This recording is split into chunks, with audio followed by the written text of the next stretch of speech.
चलिए क्लास, अब बात करते हैं अपने नेक्स्ट क्वेश्चन के बारे में। यहाँ पर मैं कुछ अपनी तरफ से आपको रिप्रेजेंट करूँगा कुछ क्वेश्चंस, और ये आपको देखनी है।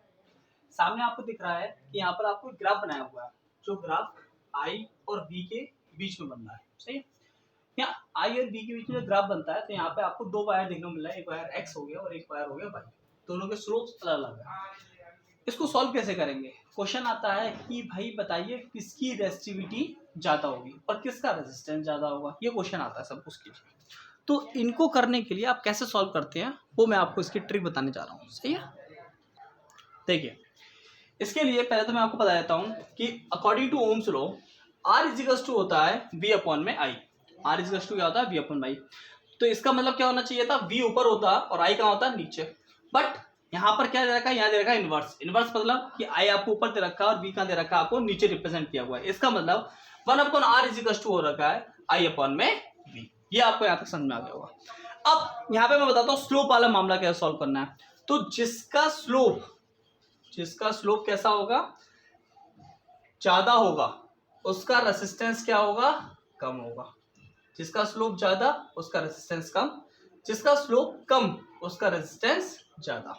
ये फॉर्मूला आप याद रखें ना सॉल्व करते वक्त, ठीक है। और यहीं से आपको इसी तरीके के जितने भी क्वेश्चंस हैं सब आपको आइडिया लग जाएगा। तो यहाँ पर आपको देखने को मिल रहा है एक्स का स्लोप कैसा है? ज्यादा है, जबकि वाई का स्लोप क्या है? कम है। तो वाई का स्लोप कम है, इसकी वजह से इसका रेजिस्टेंस भी कैसा हो गया? ज्यादा हो गया। y का स्लोप कम है, मैंने भी बताया स्लोप जिसका कम उसका रेजिस्टेंस ज्यादा। तो y का रेजिस्टेंस कैसा हो गया? ज्यादा। अब बात करें अगर रेसिस्टिविटी के बारे में, तो रेसिस्टिविटी का फॉर्मूला आपको पता ही है कि हमारा फॉर्मूला होता है R equals to rho L upon में A। मतलब कि रेसिस्टेंस जो होता है वो डायरेक्टली प्रोपोर्शनल होता है किसके? रेसिस्टिविटी के।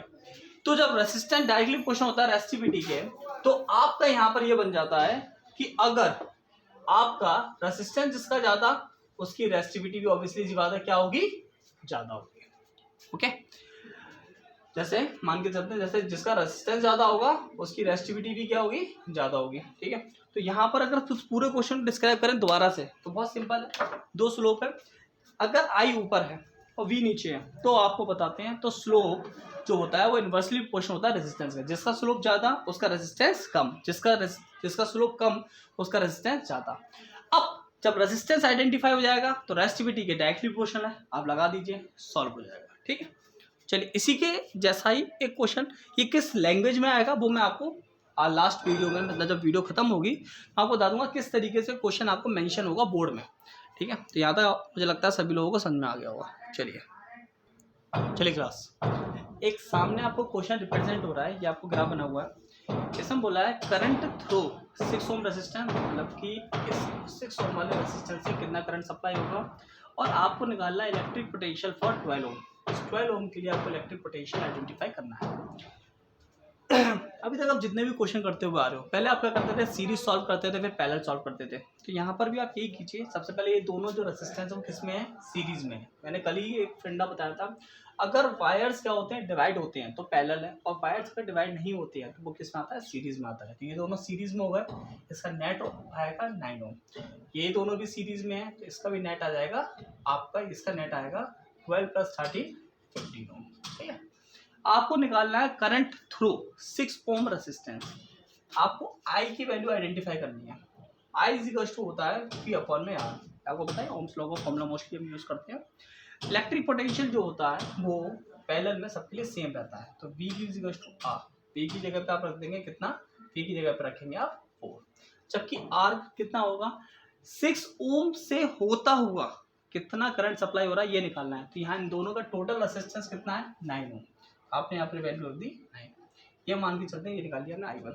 इसी तरीके से अगर वो आपसे क्वेश्चन पूछता कि 12 ओम से कोई 12 ओम रेजिस्टेंस से कितना करंट सप्लाई होगा, तो उसके लिए फॉर्मूला लगाएंगे I2 = V अपॉन में, या V की जगह पे R1 ले सकते हैं, या V की जगह पे आप R2 रिप्रेजेंट कर सकते हैं। V आपका सेम ही रहेगा 4, और R2 की जगह पे कितना आ जाएगा? 50। तो ये तो पूछा तो इसने सिर्फ एक के लिए था, 6 ओम के लिए। अब 6 ओम के लिए आप ये निकाल लेंगे। मगर अगर आपसे पूछता कि 12 ओम के लिए कितना रेजिस्टेंस सप्लाई होगा, तो उसके लिए भी आप इस तरीके से सॉल्व कर सकते हैं। नेक्स्ट इसका पॉइंट है इलेक्ट्रिक पोटेंशियल फॉर द 12 ओम। तो इलेक्ट्रिक पोटेंशियल निकालना है, तो इलेक्ट्रिक पोटेंशियल का फॉर्मूला होता है V = I × R। I कितना है? अब आई देखिए इलेक्ट्रिक पोटेंशियल का 12 ओम, मैंने 12 ओम के लिए निकाला, तो यहाँ पर आई कितना आया था V4/50, और इलेक्ट्रिक पोटेंशियल किसके लिए निकालना है 12 ओम के लिए। इसको आप सॉल्व कर देंगे, आपको पता चल जाएगा कितना इलेक्ट्रिक पोटेंशियल निकाला जाएगा। ठीक है, तो इस तरीके से आप कुछ भी सर्किट का दिया हुआ क्वेश्चन को आसानी से सॉल्व कर सकते हैं। ऐसे क्वेश्चन में एक चीज़ बता देता हूँ, ऐसे क्वेश्चन में मोस्टली ये देखा जाता है कि ये जो चीज़ें हैं, जैसे यहाँ पर आपको पहले क्या करना है, पहले आपको सीरीज सॉल्व करना है। ठीक है, ये आपको यहाँ पे मेंशन नहीं किया हुआ है, बिल्कुल भी मेंशन नहीं है कि कैसे सॉल्व करना है, आपको सीधे बोल रहे हैं 6 ओम के लिए कितना रेजिस्टेंस होगा। तो बच्चे क्या करते हैं, बच्चे ने क्या करा, भैया 6 ओम के लिए है तो I = V/R, तो V की जगह पे लगा दिया 6 और V की जगह पे लगा दिया 4 और R की जगह पे लगा दिया 6 और सॉल्व कर दिया, आंसर आ गया। बट वो ये भूल जाता है कि उसने बोला है करंट थ्रू, करंट जो है 6 ओम रेजिस्टेंस है कितना सप्लाई होगा, तो मतलब इसके आगे वाले रेजिस्टेंस को भी आपको ऐड करना पड़ेगा।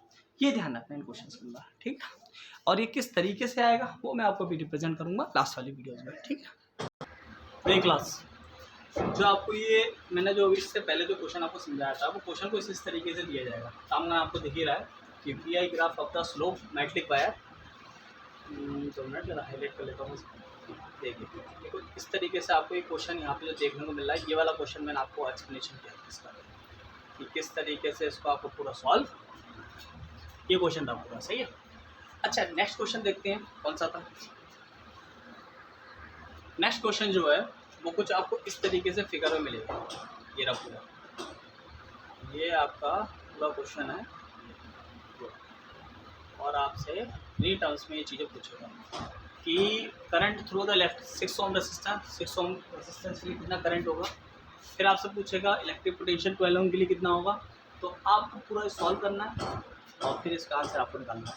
सही, तो हमारा जो इलेक्ट्रिसिटी के जो मेन क्वेश्चन थे जो भी मुझे आपको बताने थे तो मैं आपको ऑलरेडी क्लियर कर चुका हूँ, मगर मैं फिर कहूँगा इलेक्ट्रिसिटी में सबसे मेन जो है, सबसे मेन कहेंगे कि जो सबसे इम्पोर्टेंट जो क्वेश्चन हैं वो सारे आपके जो है या तो सीरीज पैरेलल से रह सकते हैं या फिर आप क्या आएंगे पावर वाले से क्वेश्चन से आ सकता है कि भाई एक घर में इतना कहते हैं, एक फ्रिज है, टीवी है, इतना वाट दे देगा, उसको सॉल्व करके पूछ सकता है। या फिर आपसे पूछेगा तो वो आपको बोलेगा कि लेंथ में डबल कर देता हूँ, एरिया हाफ कर देता हूँ, तो इसके इलेक्ट्रिक मतलब रेजिस्टेंस पर क्या इफेक्ट पड़ेगा। इस तरीके के क्वेश्चन की जरूर रखते हैं प्रैक्टिस करना, क्योंकि यही आपका इम्पोर्टेंट है।